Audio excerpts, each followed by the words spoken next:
Muy bien, continuamos en el libro de Daniel. Y pues ya hemos visto ya en este capítulo 2 la famosa profecía de la estatua del rey Nabucodonosor, que Daniel acaba interpretando después de orar con sus 3 amigos. Dios le da la respuesta y Dios le interpreta a Daniel para que le diga al rey Nabucodonosor el significado de la cabeza, de los pechos, el vientre y las piernas de hierro y los pies de la mezcla de hierro con barro de esa estatua, donde encontramos completamente en esa estatua el espíritu del anticristo. Ha estado en el imperio babilónico, en el imperio griego, en el imperio medo-persa, en el imperio romano, y estará finalmente convirtiéndose en 10 naciones en lo que termina la estatua, la piedra que es Jesucristo golpeando los pies de la estatua. Cuando venga Jesús se derriba toda la estatua, dándonos a entender que las naciones que formaron estos imperios son las naciones que van a formar el imperio del anticristo. Ahora vayamos al capítulo 7, nos saltamos al capítulo 7, que es la segunda visión o la segunda profecía en este maravilloso libro. Aquí en el capítulo 7, esta estatua o estos 7 imperios ahora son retratados y son enseñados a nosotros como 4 bestias. La palabra bestia significa depredadoras, sangrientas, feroces, porque es la forma como Dios describe a todos los imperios mundiales que vamos a ver en Apocalipsis, que no describe Daniel, que son primero Egipto, Asiria, Babilonia, Medo-Persa, griega y Roma. 6 imperios van hasta ahorita. El 7º imperio va a ser el imperio, no se los digo todavía.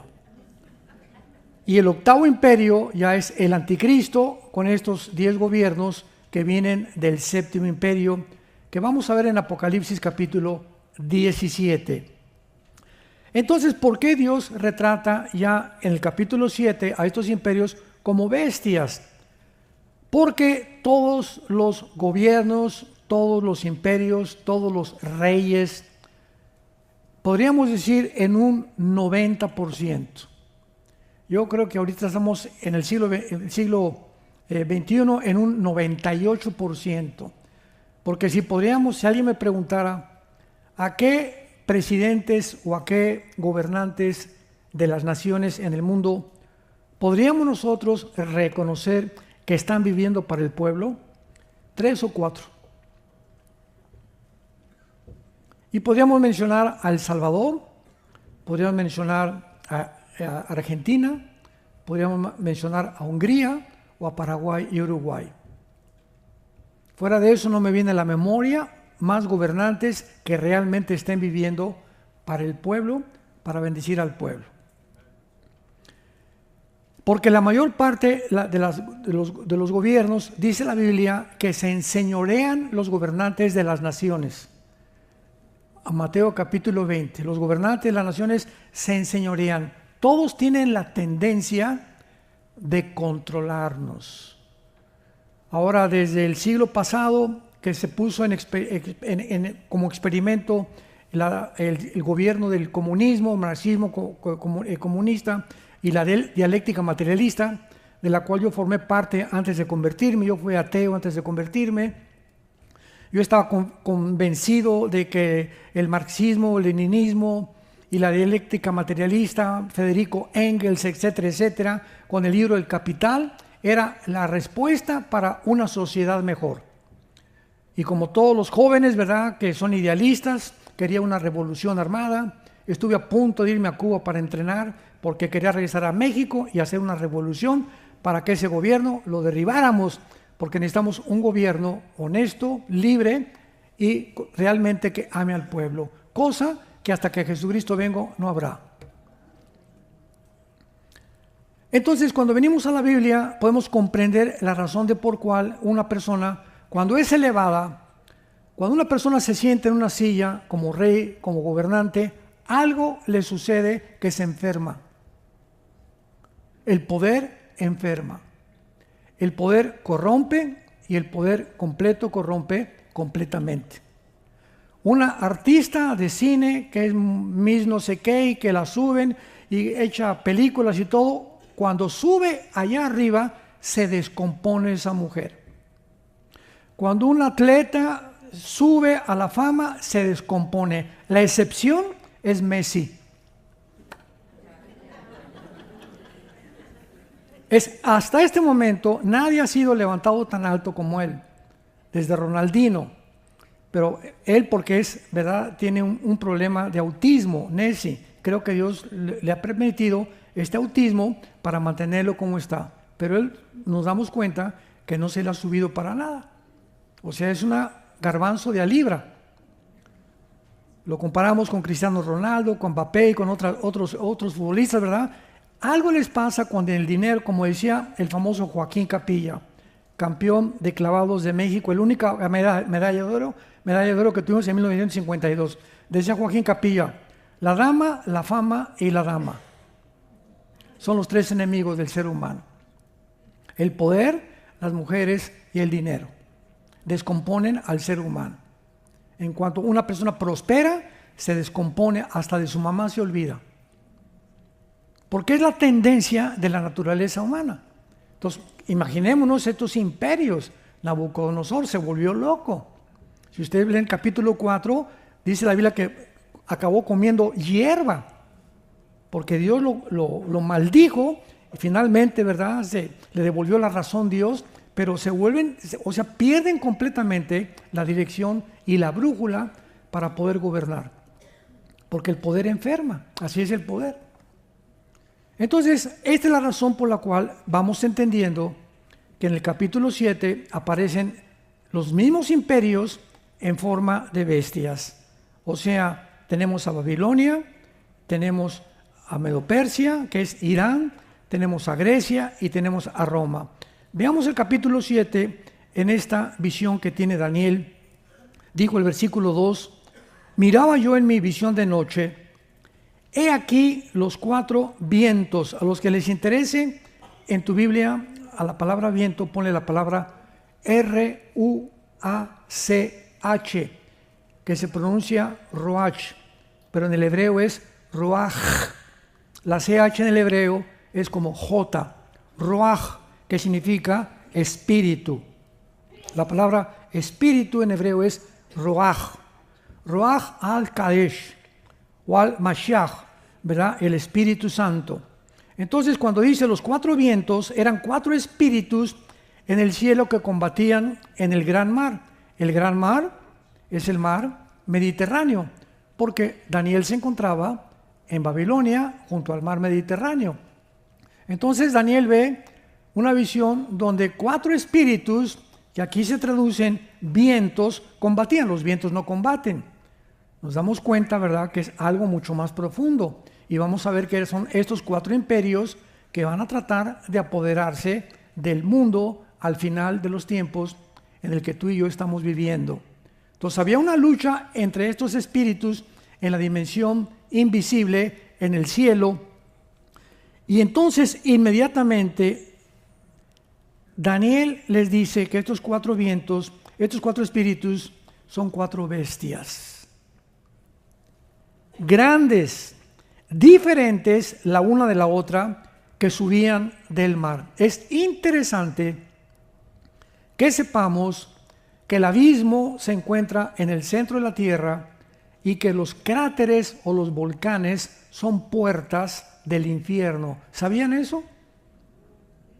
Donde sale todo el humo y toda la lava y todas esas cosas. En Isaías capítulo 27, versículo 1 y 2, se le llama a Satanás o a Lucifer el dragón o el leviatán del mar. Y por eso el mar no va a existir ya en la nueva creación, va a desaparecer. Y el mar aparece por primera vez en la recreación del capítulo 1 del Génesis, cuando dice: en el principio creó Dios los cielos y la tierra, y el mundo se encontraba devastado, desolado, cubierto de tinieblas, el Espíritu se movía sobre la faz de las aguas. ¿De dónde salieron las aguas? ¿Por qué del versículo 1 al versículo 2 de Génesis aparece el mundo inundado completamente de aguas? Así no creó Dios el mundo, no lo creó cubierto de aguas, no lo cubrió desolado. Algo pasó entre el versículo 1 y el versículo 2, que fue la rebelión de los ángeles, que fueron creados antes que nosotros. Job capítulo 38, versículo 4 al 7. Ahí estaban los ángeles cuando Dios medía la tierra, estaban alegrándose con Dios de cómo la tierra, Dios le daba una vuelta para que en 24 horas girara sin pararse. Hasta ahorita no se ha parado, para que se trasladara en 365 días alrededor del sol. Hasta ahorita no ha dejado esta velocidad, y para que todo estuviera a la distancia del sol a la tierra, la distancia de la atmósfera a la tierra, el espacio sideral y el tercer cielo, todo estaba diseñado por el arquitecto eterno. Y dice Job 38 que los ángeles se maravillaban, y los hijos de Dios, que son los ángeles, de lo que hacía Dios. Entonces, todo tiene en la Biblia un significado, y cuando nos adentramos a descubrirlo, nos sorprendemos de las maravillas, porque todo está encriptado. La Biblia tiene cientos de misterios. La palabra musterión significa que no está revelado a la mente normal del ser humano. 1 Corintios 2, del 10 en adelante. El hombre natural, que es el que no tiene al Espíritu Santo, viene a la Biblia y choca.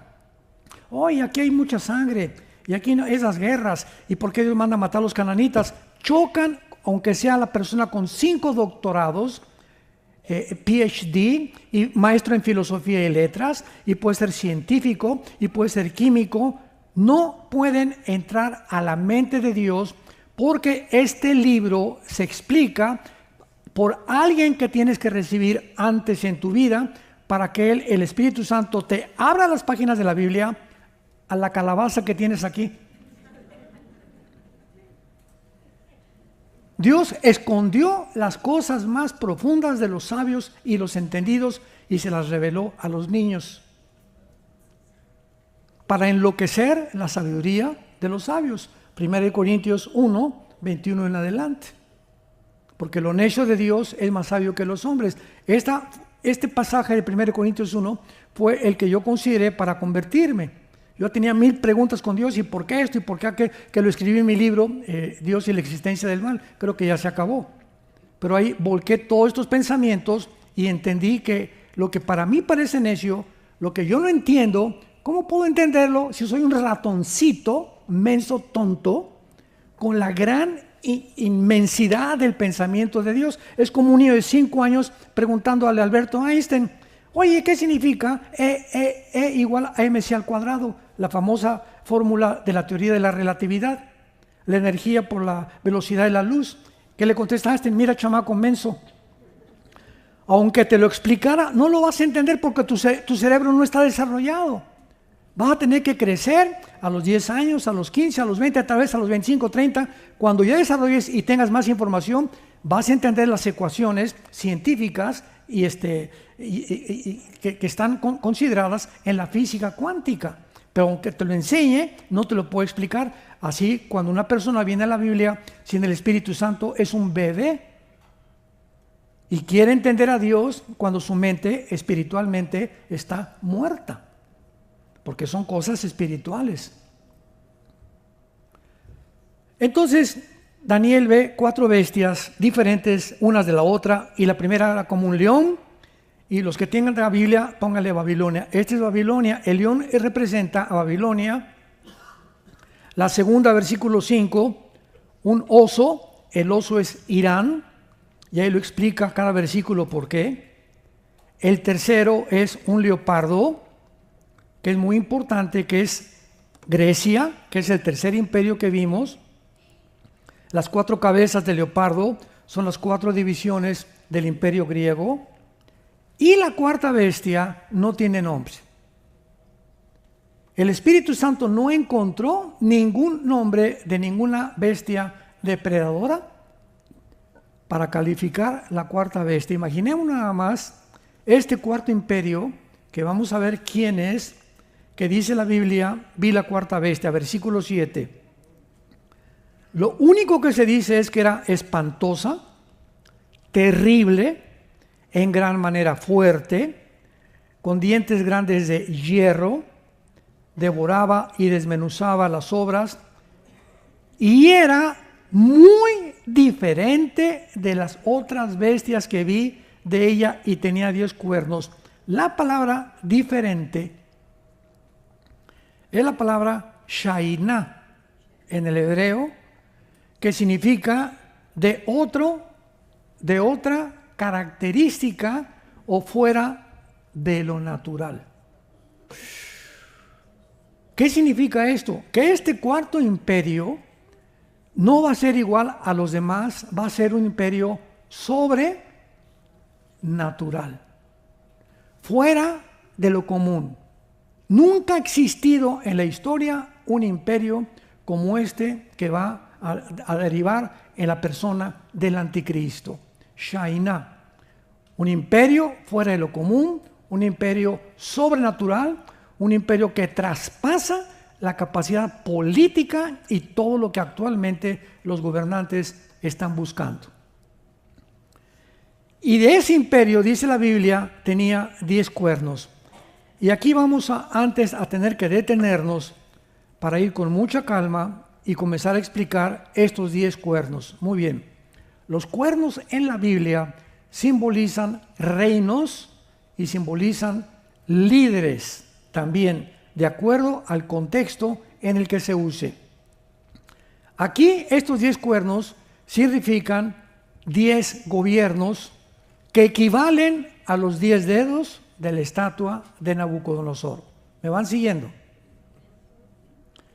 La estatua de Nabucodonosor termina con los 10 dedos, que es la última parte, y ahí es donde golpea a Cristo, la piedra, la estatua, porque cuando Cristo venga, estos 10 dedos, que son 10 gobiernos, que son 10 gobernantes, son la última forma de gobierno, y Cristo viene y deshace este gobierno del anticristo, y todos los demás se derriban, los que se encuentran detrás de estos 10 gobiernos que van a seguir al anticristo.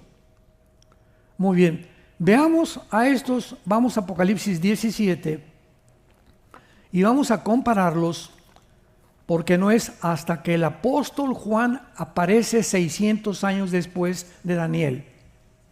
600 años después de Daniel, más o menos como 80 años después de que muere Cristo, el Espíritu Santo se rapta al apóstol Juan y se lo lleva al cielo.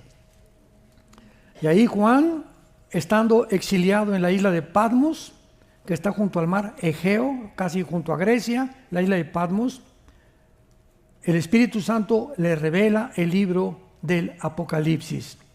La palabra Apocalipsis significa descorrer el velo.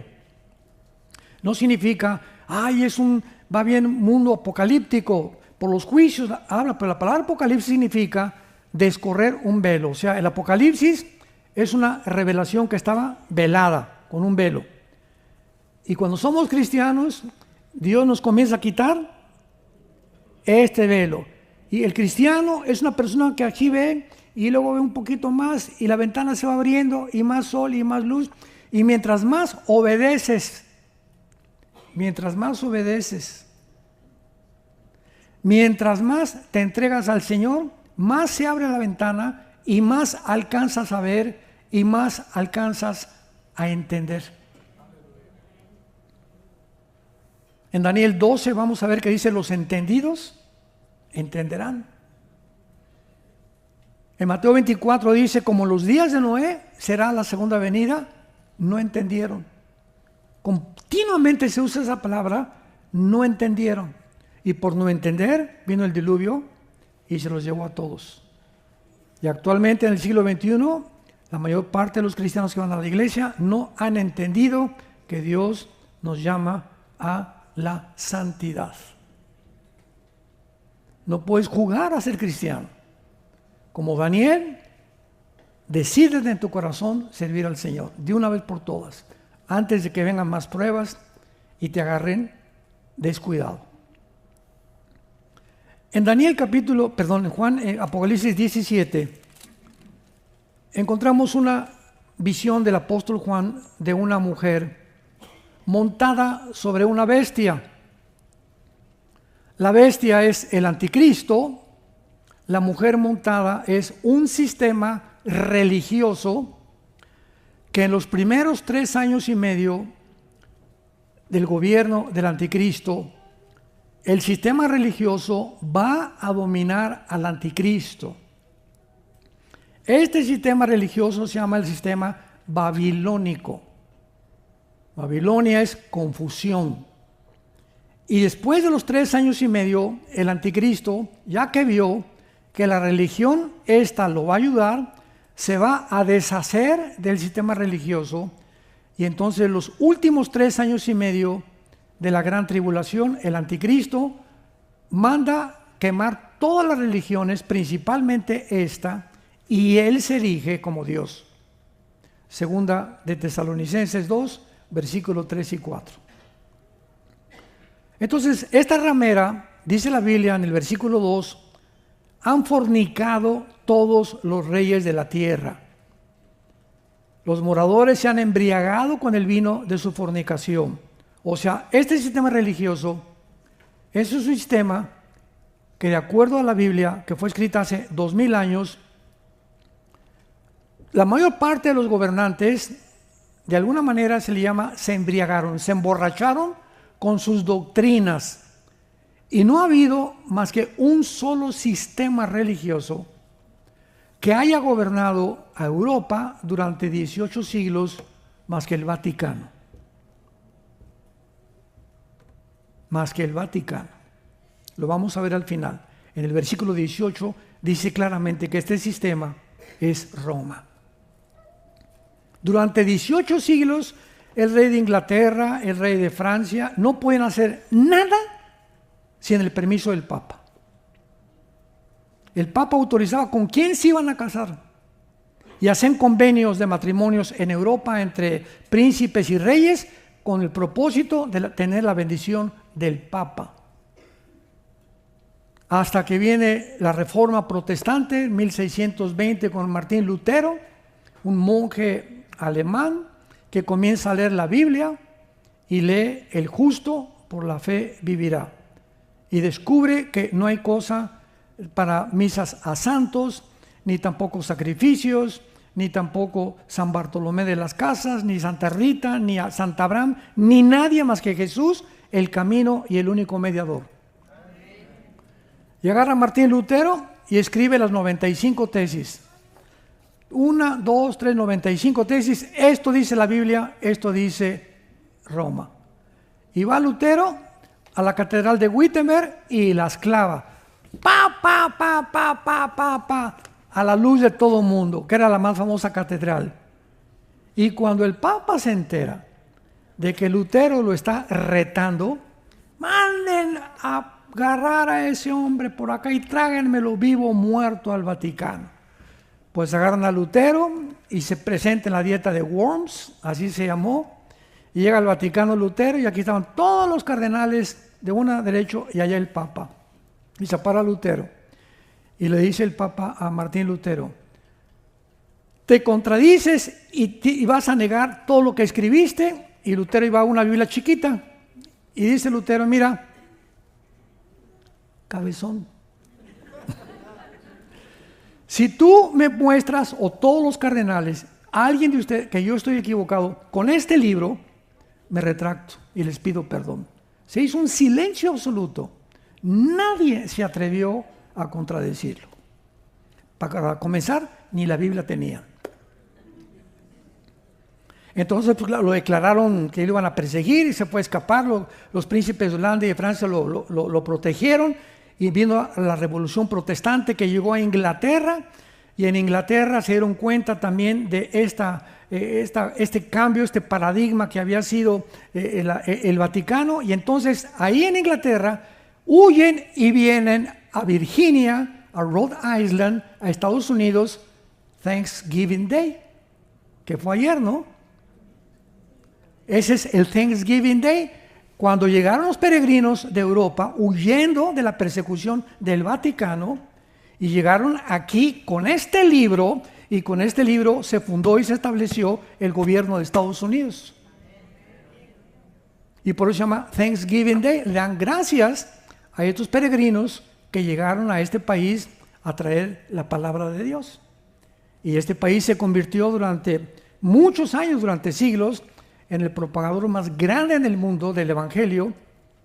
La mayor parte de las iglesias en México, en El Salvador, en Ecuador, en Nicaragua, en Sudamérica, el 80% de las iglesias en Latinoamérica se han hecho con dinero de los misioneros norteamericanos.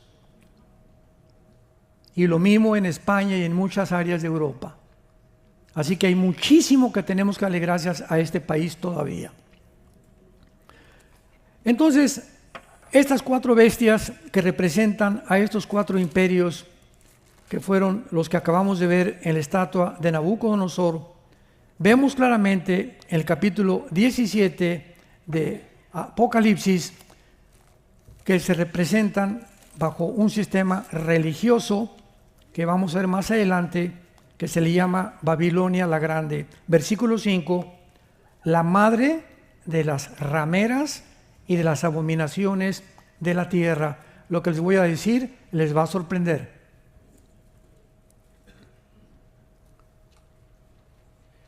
¿Cómo es posible que la Biblia le llame a las religiones, que todas las religiones se han prostituido?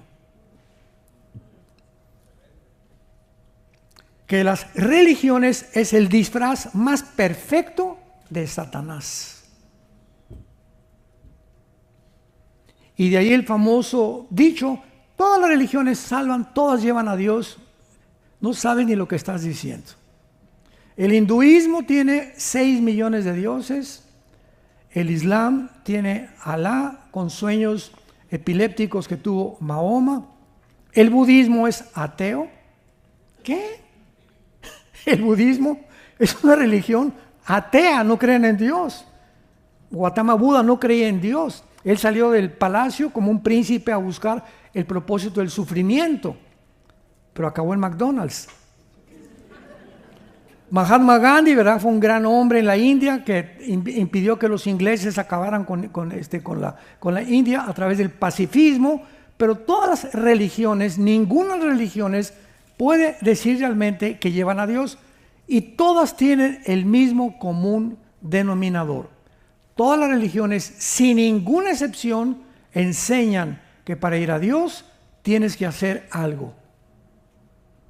O portarte bien, o viernes primero, o ir a misa, o peregrinaciones, o el Ramadán, el Islam, o irte de rodillas en la villa en México. Todos enseñan, haz algo, haz sacrificios, da dinero a los pobres para que Dios esté contento contigo. Y viene Jesucristo y dice, no hagan nada. Yo lo he hecho todo. El cristianismo no es una religión. Es una relación personal, viva, dinámica, orgánica con alguien que vive.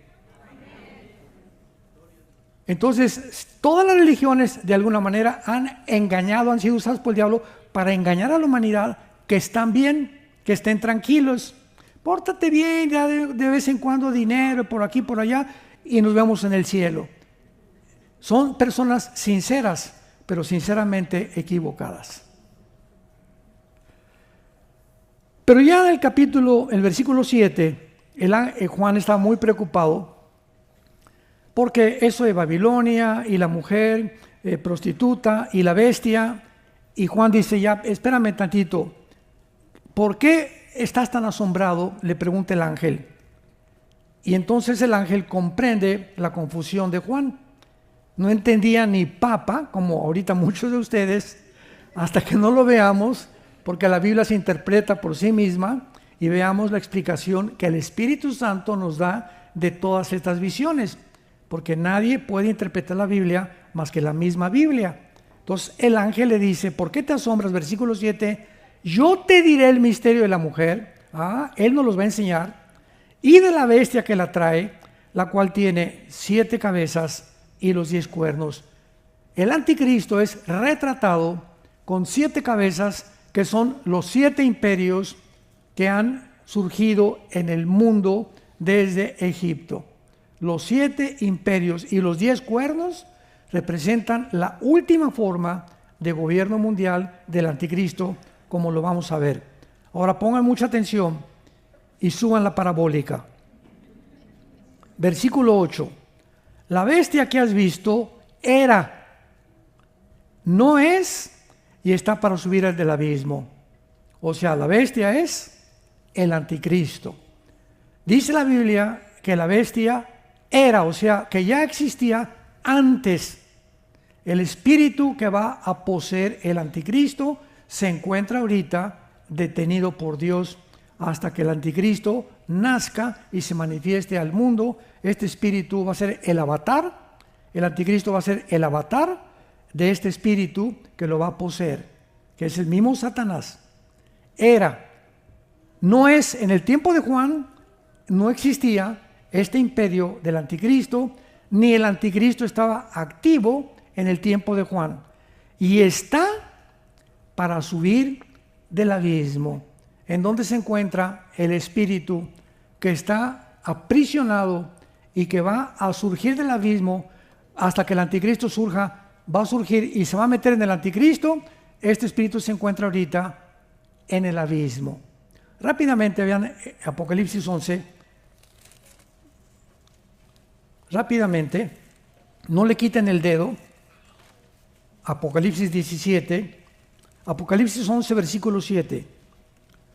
Cuando hayan acabado su testimonio, los 2 testigos, la bestia que sube del abismo, ahí está otra vez, hará guerra contra ellos y los vencerá y los matará. Sus cadáveres estarán en la plaza de la grande ciudad, que es Jerusalén, que en sentido espiritual se llama Sodoma y Egipto, donde Cristo fue crucificado. Vemos ahí que otra vez se nos muestra que una bestia surgirá. Entonces el anticristo son 2 entidades. Va a ser un ser humano nacido de mujer. Tiene que ser un ser humano, no es una máquina, no es un sistema de gobierno, no es una computadora, porque una computadora y un sistema de gobierno no pueden ser lanzados al lago de fuego. Y en Apocalipsis 20 se nos muestra que el anticristo y el falso profeta van a ser lanzados al lago de fuego. Entonces tiene que ser un ser humano. Dios no va a lanzar al lago de fuego una computadora o un sistema. Entonces el anticristo es un hombre poseído por una entidad espiritual que se llaman principados, que los vamos a ver en Daniel 10, principados satánicos, que está en el abismo. Y este principado satánico es el principado que gobernó uno de los 4 imperios de la estatua de Nabucodonosor y de las 4 bestias de Daniel 7. Este espíritu satánico o estuvo en Babilonia, o estuvo controlando Medo-Persia, o estuvo gobernando Grecia, o estuvo gobernando el Imperio Romano. El Imperio Romano lo descartamos porque dice que no era en el tiempo de Juan, y Juan vivió en el tiempo de Roma. Entonces nos queda nada más Grecia, nos queda Babilonia y nos queda Persia, que es Irán. Entonces este principado satánico estuvo en alguno de estos imperios que están en el abismo, va a salir y se va a meter en el anticristo. Y dice la Biblia, y está para ir a la perdición. Muy bien, versículo 9.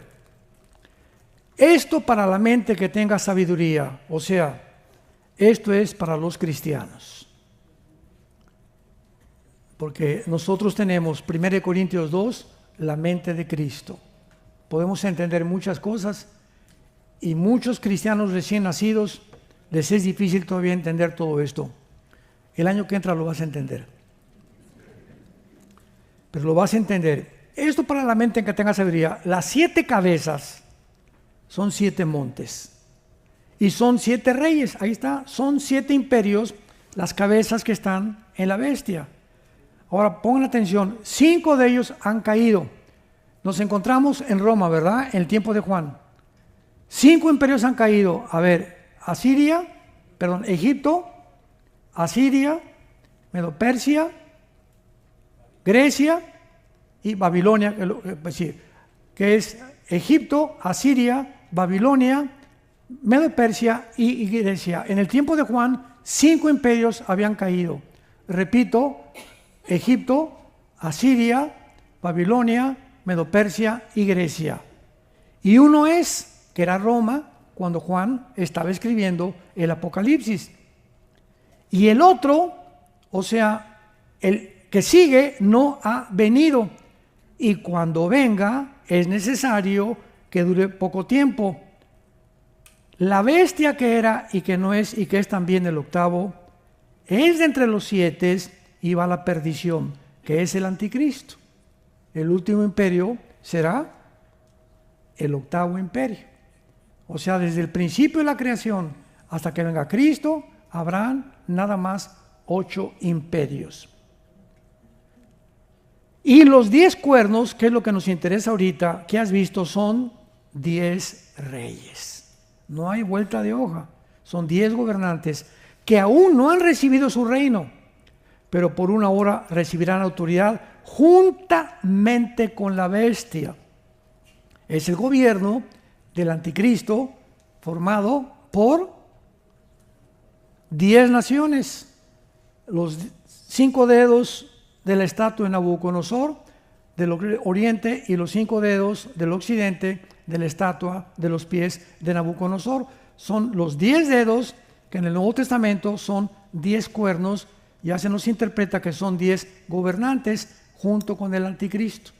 Entonces, estos 10 dedos de la estatua de Nabucodonosor que ya vimos es la última forma de gobierno mundial. Muy pronto, en estos meses, o el año que entra, no sabemos, o 2 años, va a haber una formación que se van a unir 10 naciones. Cuando oigamos un G10, apriétense el cinturón. No, más bien, desabróchenselo, porque ya nos vamos. Si me lo aprieto me quedo, ¿verdad? Perdón. No, desabrochémonos el cinturón y alabemos a Dios porque nuestros días están contados. Ahora dice el versículo 13 que estos 10 cuernos, versículo 13, tienen un mismo propósito, o sea, piensan los 10 lo mismo y entregarán su poder y su autoridad a la bestia. ¿Ven cómo las conexiones son en la Biblia tan importantes? Ya entendemos que estos 10 dedos de los pies de la estatua de Nabucodonosor es la última forma de gobierno mundial. Ya se nos explica en el Nuevo Testamento que son 10 reyes, que son 10 gobernantes, que se van a unir, todos van a pensar lo mismo y una vez que se formen los 10, o sea, antes que el anticristo surja al escenario mundial, es forzoso que antes se junten 10 naciones. Hasta que no oigamos que se juntan 10 naciones, no esperemos que la tribulación ha comenzado. Esa es la primera pista que el Espíritu Santo nos deja. Cuando se junten 10 naciones, el anticristo tiene que salir de una de esas 10 naciones, como vamos a regresar después a Daniel 7. Y entregarán su poder a la bestia, pelearán contra el Cordero y el Cordero los vencerá. O sea, es la última forma de gobierno que el anticristo viene a destruir, porque Él es Señor de señores, etcétera, etcétera. Luego dice el versículo 16, vean, y estos 10 cuernos aborrecerán a la ramera, la dejarán desolada y desnuda, devorarán sus carnes y la quemarán con fuego. A los 3 años y medio, la ramera que está montada sobre el anticristo, estos 10 cuernos, ¿qué van a hacer? Van a ir y quemar Roma. Van a deshacerse completamente del Vaticano. Y entonces dice el versículo 18, ¿quién es la mujer? No hay vuelta de hoja. La mujer que has visto es la gran ciudad que reina sobre los reyes de la tierra. Y en el tiempo de Juan, la única gran ciudad que reinaba era Roma. No era San Antonio.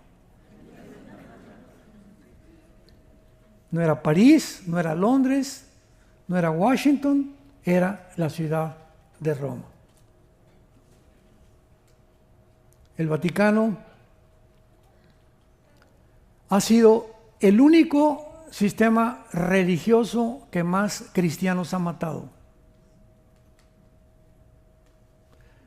En las 3 inquisiciones que llevó a cabo el Vaticano, en la de España y la de Italia, murieron más de 500,000 de cristianos y de judíos por el simple hecho que el Papa ordenó: maten a todos los que no crean que Roma salva. Y fue un método para torturar a 500,000 de personas aproximadamente, horripilante como ustedes no se imaginan.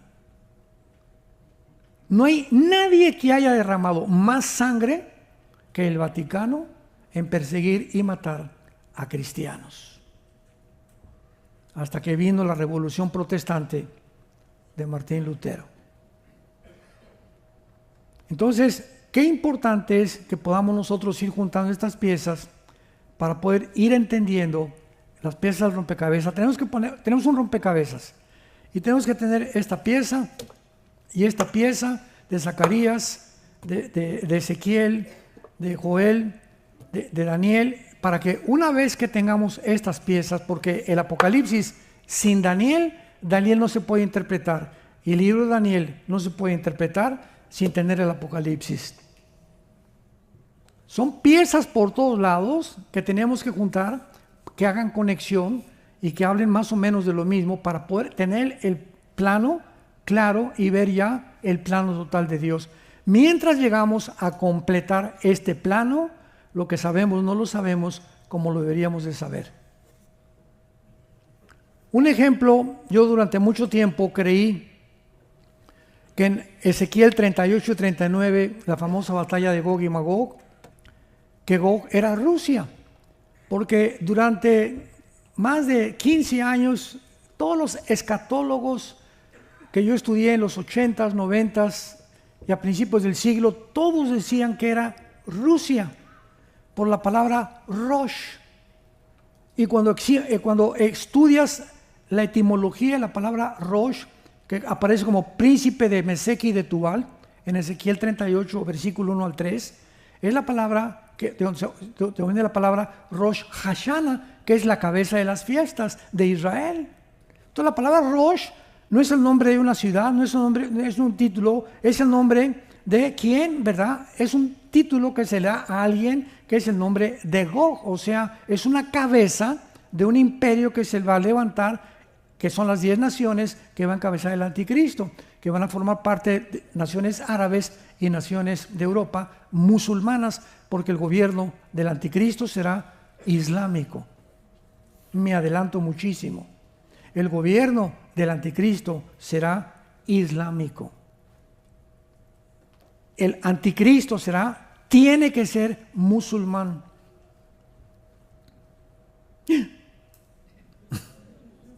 No va a ser azteca ni maya. Va a ser musulmán. ¿Por qué musulmán? Síganme con cuidado. Cuando el anticristo aparezca, Israel tiene que estar en un hoyo, abandonada por Estados Unidos. Se va a encontrar Israel pidiendo, como ahogándose en el mar: me ahogo, lánceme un salvavidas, help, ayuda. Y los únicos que van a ayudar a Israel son los árabes. ¿Por qué? Porque se va a sentar un hombre llamado el anticristo. Venga para acá y va a venir el gobierno de Israel. Les voy a firmar un pacto por 7 años. Se los voy a firmar. Les voy a prometer, este hombre les va a decir al gobierno de Israel, que en 7 años los musulmanes y los árabes no los van a tocar. Síganme con mucho cuidado. ¿Qué hombre puede prometerles a Israel que los musulmanes y los grupos terroristas no los ataquen más que un líder musulmán, que se llama, de acuerdo a la teología musulmana, el Mahdi, que significa el Mesías? El mundo islámico está esperando al Mesías, igual que los judíos ortodoxos, que un Mesías venga, porque no creyeron en Jesucristo. Y cuando este hombre aparezca, el Mahdi para los musulmanes, para nosotros es la persona del anticristo. Entonces, viene este hombre el Mahdi, que están esperando que es el Mesías del Islam, y es al único que pueden, se le van a hincar porque es sagrado, es el descendiente de Mahoma. Y es el único que puede tener a los grupos terroristas y al mundo islámico que le hagan caso, porque es el Mesías de ellos. Y entonces, a los 3 años y medio, el anticristo viola el pacto e inicia la final persecución de Apocalipsis capítulo 12.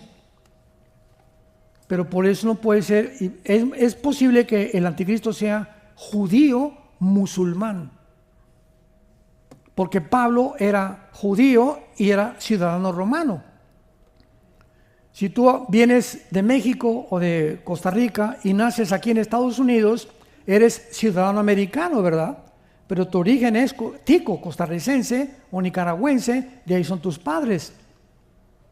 Nosotros, mi familia, por ejemplo, venimos de Europa, de Europa, de algunos países de Europa. Yo nací en México, pero ¿dónde está nuestro origen? En Europa.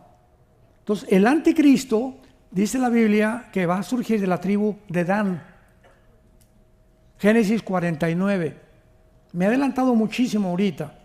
Pero en Génesis 49, Jacob bendice a las 12 tribus y dice: Dan será serpiente junto al camino que juzgue a Israel. Y más adelante habla también que Dan es aquel que está ausente en Apocalipsis 7 de los 144,000 que van a venir, 12,000 de cada tribu de Israel, y no aparece la tribu de Dan. Hay muchos indicios que que el anticristo trae sangre judía y musulmana. Y así como Jesús también decían, es de Nazaret, es de Galilea, hasta que apareció, y dándonos cuenta que nació en Belén, la casa del pan, no era de Galilea ni Nazaret, ahí va a vivir. Así encontramos nosotros a la persona del anticristo. Es esto, es el otro, pero el anticristo surge. En la próxima conferencia lo vemos. Es importante, pues, que en este capítulo 7, que es la segunda visión de Daniel, podamos entender claramente que este cuarto imperio es el cuarto imperio de las piernas de hierro de la estatua de Nabucodonosor, que es Roma. Ahora, acuérdense una cosa: el imperio romano no era solamente Europa. El imperio romano era Europa, el norte de África y el Medio Oriente. Entonces, cuando dice la Biblia que de este cuarto imperio surge el anticristo, ¿de dónde surgirá? Del antiguo imperio romano, pero de Europa, del norte de África o del Medio Oriente. Esa es la incógnita que vamos a contestar en la siguiente conferencia.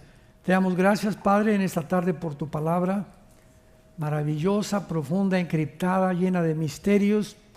Gracias, Espíritu Santo, por revelarnos estos misterios y estas verdades tan importantes para alumbrar nuestro camino, para que sepamos que tenemos una esperanza segura como una ancla firme de nuestra alma. Te pido, Padre, que en esta hora todos tus hijos y tus hijas que te están escuchando, les des y les concedas un espíritu de revelación en tu conocimiento. Dales un espíritu de sabiduría y de entendimiento espiritual para que puedan comprender la esperanza a la que hemos sido llamados, para que permanezcamos firmes en esta esperanza hasta el fin y seamos hallados irreprensibles en su venida. I'll be all right. You don't have to stay. If you've already chosen, I won't stand in your way. I can feel it in your distance, in the way you barely speak, like your heart is somewhere else now, somewhere I can't reach. I was trying just to hold us while you slowly slipped away. Now I'm left with all the silence you didn't want to say. Maybe I just held on to something already gone. I'll be fine, you can leave. You don't owe me anything. If your heart has found a way out of what we used to be, I'll be fine, don't look back. I'll survive this empty space. Not tonight, maybe not soon, but I'll learn to be okay. We don't need to fake the feeling, I can see it in your eyes. There's no reason left for staying when the love already died. Through the quiet in your voice, I can hear your choice. I'll be fine, you can leave. You don't owe me anything. If your heart has found a way out of what we used to be, I'll be fine, don't look back. I'll survive this empty space. Not tonight, maybe not soon, but I'll learn to be okay. I don't need a reason why, I can see it in goodbye. And it breaks me, yeah, it does, but I won't ask you to stay. I'll be fine, you can leave. You don't owe me anything. If your heart has found a way out of what we used to be, I'll be fine, don't look back. I'll survive this empty space. Not tonight, maybe not soon, but I'll learn to be okay.